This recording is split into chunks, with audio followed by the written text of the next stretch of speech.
my angels, it's Hailey Reese, and welcome back to my YouTube channel. I am so grateful that you are here, and I hope that you are having an absolutely fantastic morning, afternoon, or night, whatever it is for you when this video finally reaches you. If you are watching today's video in real time, happy October 1st. Today is the first day of our 31 days of Halloween here on my channel, and I am just so beyond excited to spend the next 31 days here with you guys. Now, if you're new to my channel or you have no idea what I'm talking about when I reference 31 days of Halloween, it's a series here on my channel that I started back in 2017 now, if you guys can believe that. 2017. But basically, I upload every single day for the month of October leading up to Halloween, making 31 days of Halloween back to back. And I could not be any more excited to dive into spooky season head on with you guys and with today's video. Now, I felt like it was fitting in today's video to wear a skeleton onesie for the start of our 31 days of Halloween, but I figured I would let you know what it is that I'm wearing because I feel like if I was watching the video, I'd be slightly distracted in wondering what's going on. If you guys do enjoy my content and you want to dive into spooky season here with me, I would so appreciate it if you guys would make sure that you have subscribed and that your post notifications are turned on. Sometimes YouTube likes to unsubscribe people or turn off those post notifications, and I want to make sure that you don't miss a video. This year, I have went through so many fascinating, both solved and unsolved cases from all across the world that I'm so excited to dive into with you guys here. I've got some really interesting cases, crimes, unsolved mysteries, and some paranormal investigations lined up, along with some special guests joining me here on my channel, and just so many exciting things coming for this month. So if you do enjoy my content, I absolutely do not want you to miss it. So make sure to go ahead, leave a comment as to what you're expecting this spooky season. Make sure to give a big thumbs up to the content that you're enjoying, as it really does help my channel. And make sure that you're subscribed with those post notifications turned on. Now, final thing before we get into this video, I promise I am getting there. Thank you so much to those of you still listening. I know it's so easy to skip ahead, which I will mention for those of you who are going to complain. You could skip ahead. But one more thing in the realm of spooky season, I do just want to let you guys know that if you are in the mood to dive into spooky season head on, Tyler is also uploading every single day on his channel. So I will have a link to his latest video and channel down below, and you guys can enjoy spooky season with a new video from both myself and Tyler every single day from now until Halloween. But with all of that being said, thank you guys so much for bearing with me there. Let's get into today's video. Now, this one is absolutely fascinating to me. I knew that I had to start with this for this year's 31 days of Halloween, because in a way, we are bringing it back to one of my favorite series here on my channel, and that is The Truth About, or The Truth Behind, where I dive into the true stories that inspired some of the most popular and terrifying horror films that Hollywood has released. The ones that are inspired by real life hauntings, crimes, and mysteries, and we kind of dive into what was real, what the reality was, versus what Hollywood depicted. And one of the films that we had dove into in the past was actually the Poltergeist movie, which was inspired by a real life family that had experienced a poltergeist haunting. Now, if you haven't seen that video, I will have it linked down below for you, because today we are not diving into the true story behind the horror film. We're going much deeper into something that may be even more chilling and thought-provoking to you as a viewer, and that is the curse of Poltergeist. The curse of the Poltergeist films. Now, this isn't the first movie set that we've covered that has a haunting surrounding it, that is a haunted or cursed or dark film set. But this particular film goes far beyond the typical haunted movie set or film that's inspired by a real life event.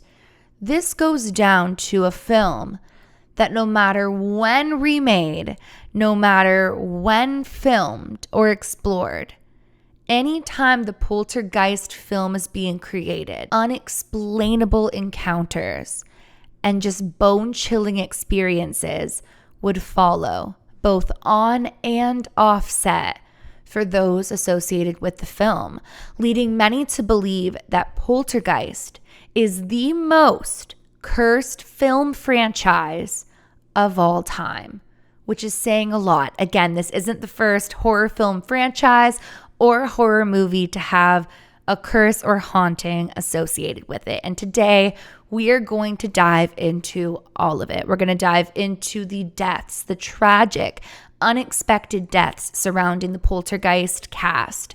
We're going to dive into the unexplained, terrifying, even painful events that would occur on set, unexplained, and the chilling events that would happen off set as well. But beyond that, we're also going to dive into some things that happened on set that could perhaps contribute to why the film is so cursed to this day. So sit back, relax, maybe turn a light on, and happy October 1st. It's time to dive into the curse of Poltergeist. So Poltergeist released initially in 1982 and became a classic horror film instantly. Following its success, Poltergeist 2 was released in 1986, and Poltergeist 3 followed in 1988. It was then remade and released again in 2015, though the remake did receive some criticism from those who were huge fans of the original film. Now, with Poltergeist's growing success came growing talk surrounding the film. Many people were fascinated by the true story inspiring the Poltergeist film, but as time went on and fans dove deeper into the film itself, many people started to realize that it seemed as though there was much more here than just a terrifying film with a terrifying true story. People began to realize that perhaps Poltergeist was cursed, haunted, and followed in the real world. So as I mentioned, there was a ton of paranormal activity and unexplained events on the set of Poltergeist while filming. And while we are going to dive into those, I want to take a look at what the facts are regarding the cast of Poltergeist, because this is one of those things that even the biggest skeptic can't write off as a coincidence easily. Absolutely could write off as a coincidence, but not easily. And that is the amount of death surrounding the Poltergeist franchise. A total of 4 cast members would sadly pass away either during filming or shortly after the film's release, half of which were unnerving and absolutely unexpected. Heartbreakingly, one of said deaths was 12-year-old actress Heather O'Rourke, the absolutely adorable lead who played Carol Ann Freeling in the Poltergeist franchise. Her passing away was just absolutely heartbreaking. She was so young and so talented. Heather would suffer from symptoms similar to that of the flu and then collapse, going into cardiac arrest. She would sadly pass away during an operation to correct a bowel obstruction, and it was believed that she had been suffering from a congenital intestinal abnormality. Heather would sadly pass away when filming was almost done on Poltergeist 3. 22-year-old actress Dominique Dunne, who played the original older sister Dana Freeling, would also meet an absolutely unexpected and tragic fate. Dominique was another young, beautiful actress who had her whole life ahead of her, but would unfortunately be met by her ex-boyfriend, John Sweeney, who would show up at her home begging for her back. and when she would deny him, he would proceed to strangle and leave her for dead. Even more disturbing and unsettling with that particular case is that John would only serve 3 years and 7 months of his 6.5-year prison sentence. He would go on to change his name, create a new identity for himself, but I did read somewhere that Dominique's father would follow him anywhere he went in an attempt to reveal who he truly was and what he had done to their daughter. Julian Beck, who played Kane from Poltergeist 2, would sadly pass away to stomach cancer shortly after finishing his work on the film. And Will Sampson, who had played Taylor the Shaman, would also sadly pass away after undergoing a heart and lung transplant. Now, Will's death would leave people feeling incredibly unsettled because while what he had passed of wasn't anything shocking, to say the least, he had performed an exorcism, a real exorcism on the set after feeling as though there was a dark entity or presence looming on set. After filming had wrapped one night, he had decided that he was going to perform this exorcism to try to lighten the energy and get rid of whatever he was sensing was there. And so when he would pass away, well, he had passed away of a very explainable cause. He passed away from undergoing a heart and lung transplant, which is very risky. Many people wondered if perhaps his death had anything to do with the exorcism he had performed on set. Now, while these deaths were tragic and unexpected and absolutely heartbreaking, I'm sure you're wondering where the curse comes into play here. I know it's sad, but many of you will be thinking, well, people pass away every single day. What does that have to do with a curse? Well, that's just scraping the surface of strange coincidences in relation to the Poltergeist franchise. Now, there were a couple of strange things about filming in general, specifically with the famous skeleton scene. Shockingly to the public, it was later revealed that they had decided to use real skeletons while filming in order to cut the cost. You guys heard that right. They used real skeletons in order to cut the cost. At the time of filming, the cost of having believable, realistic looking skeletons was far more than obtaining real life skeletons, and therefore it made more sense for the film's budget to incorporate real life skeletons. However, this was unbeknownst to those acting in the film. So that scene where Jo Beth Williams' character falls into the pool of skeletons that so many people came to know and love, it was real skeletons.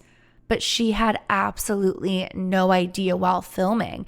While filming, she was under the impression that she was working alongside some very realistic looking props. She even later would go on to say that had she have known they were real skeletons, she wasn't sure whether or not she would have even gotten in.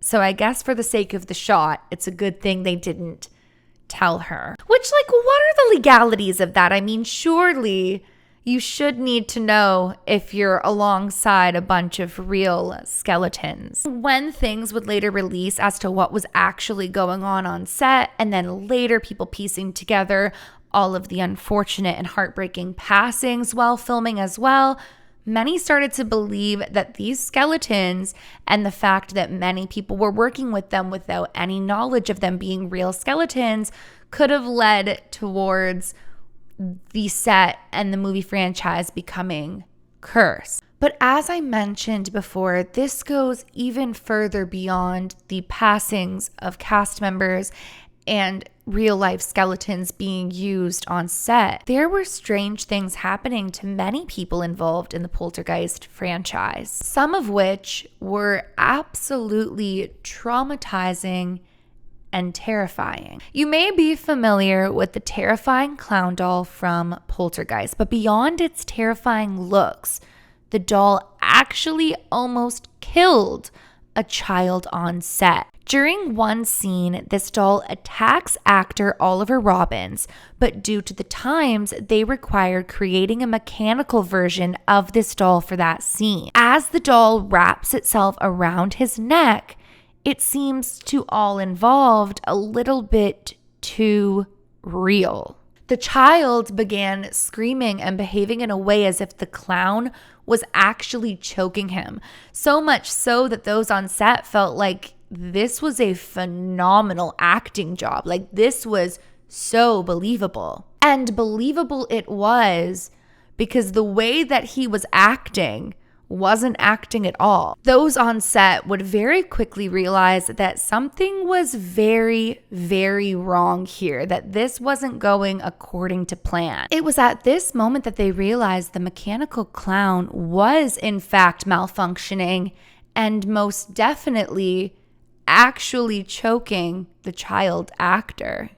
Now, whether or not that was simply a mechanical issue is up for debate. There are plenty of people who believe something paranormal, something dark, possessed the clown or took over the set and caused the clown to choke the child. Again, these weren't isolated instances. Cast and crew members were feeling very unsettled while on set, specifically feeling as though even when alone in various places on set, they never truly felt alone. And this feeling didn't stop for them on set.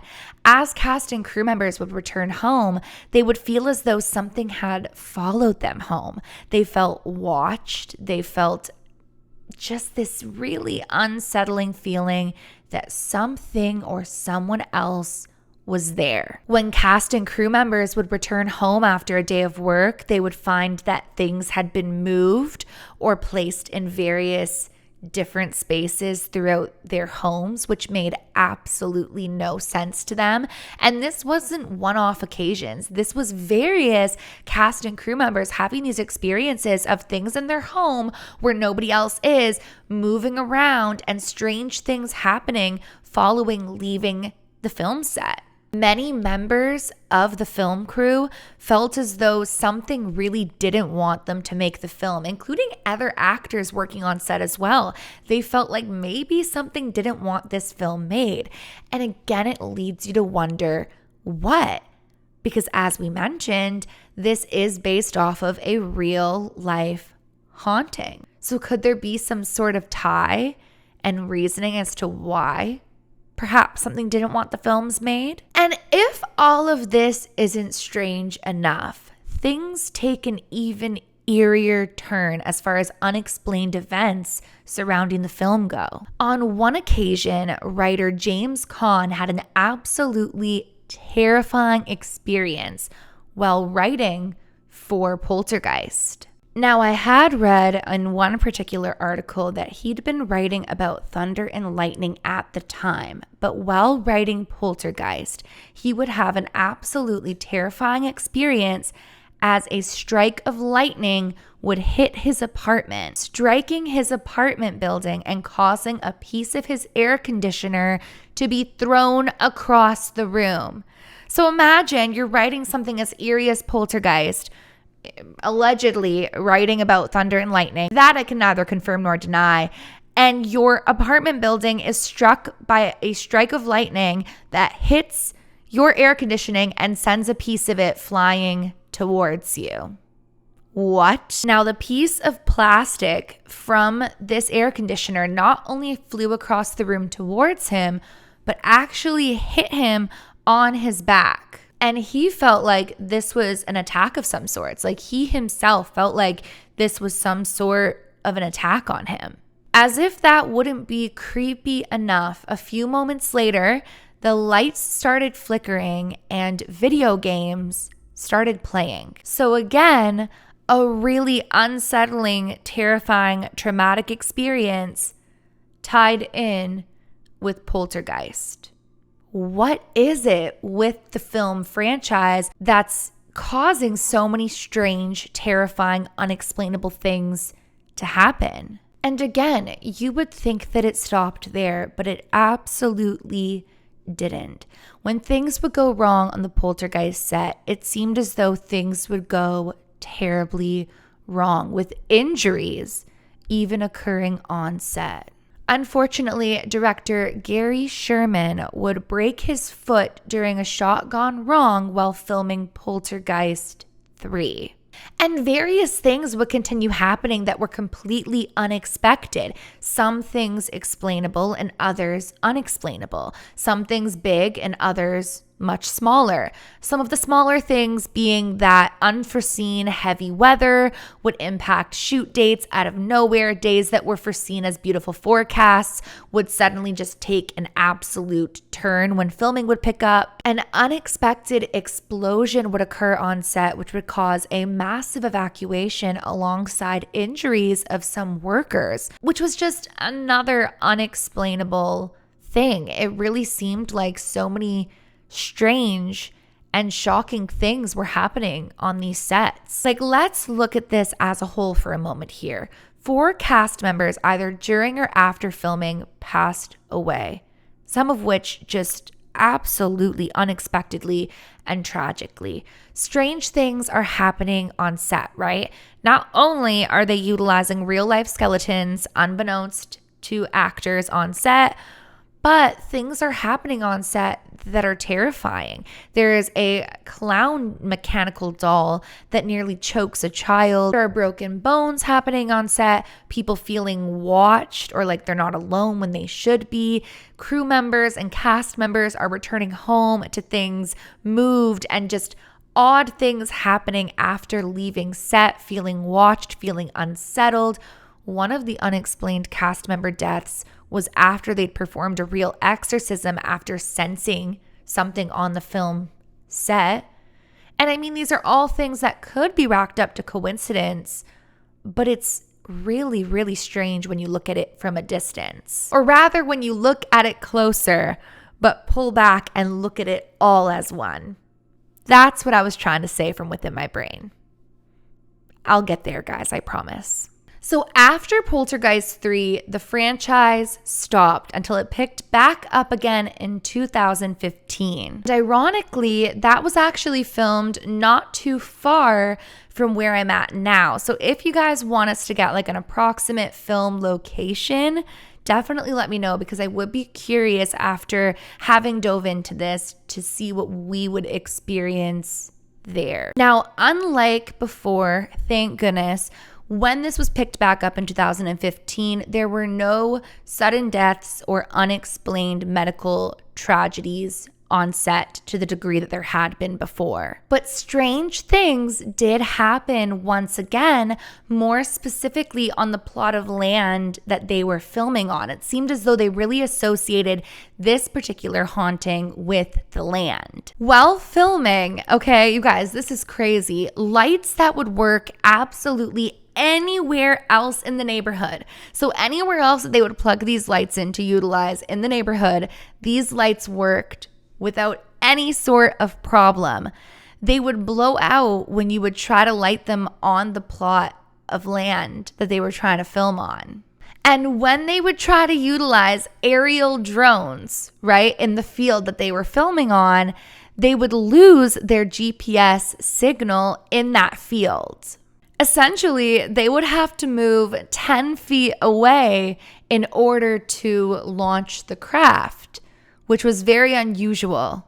Now, here's where things really get the questions going in my mind and lead me to want to investigate this further, venture out myself, perhaps with Tyler, and see what we could experience near where this was filmed, because last time I checked, I believe it's around just under an hour from me, if I'm not mistaken, where they had filmed. But they had never dove into what exactly the land had been utilized for prior to them filming there, because they were too scared to find out based off of everything that had happened while they were filming. Even eerier, while directing the film, the director had mentioned that there was a woman in black who would follow him both to and from set. So whether or not that was a woman in black from the home that he was staying in while they were working on the film, or if it was associated with the land or the Poltergeist franchise, I'm not 100% sure, but he did say that there was a spirit of a woman in black who would follow him to and from set. I don't know why I just did that. Nonetheless, there are so many people, myself included, who believe that Poltergeist is one of the most cursed film sets and films in general. Now, what's interesting is strange things definitely did happen. Poltergeist activity was occurring on set, and that is chilling to me. But it's not the darkest set I've learned about. So if you guys want me to dive into some more cursed movie sets, I most definitely can. But that is a look at the Poltergeist movie sets and the curse that looms among them. I will say that if it is a coincidence, and I will note, I personally do not believe in coincidences, but if it is a coincidence, that is surely one of the strangest coincidences I've seen as far as events happening back to back. Nearly everybody who worked on this film set had an experience to some degree or another. So I definitely would love to know what you guys think of Poltergeist and the Poltergeist curse, what you think of the real story behind it, the film itself. Let me know everything, all your thoughts, theories, opinions, all that good stuff down in the comment section below. And that is it for today's video. I really do hope that you guys enjoyed it. I felt like this was a good one to begin 31 days of Halloween with, because who doesn't love a good horror film during spooky season? And if the set has an even creepier story behind it, why not? I got to dive into it. So I really do hope that you guys enjoyed it, and I am so excited to begin spooky season here with you here on my channel. Again, if you missed my lengthy reminder in the beginning, I am uploading every single day here on my channel. So make sure if you do enjoy my content that you are subscribed so you don't miss a video. And make sure if you did enjoy this video that you give it a big thumbs up. It really helps me to know what content you are enjoying so I can make more of it. And with all of that being said, remember, my loves, do all things with kindness. And until tomorrow, I love you guys so very much. Bye, guys.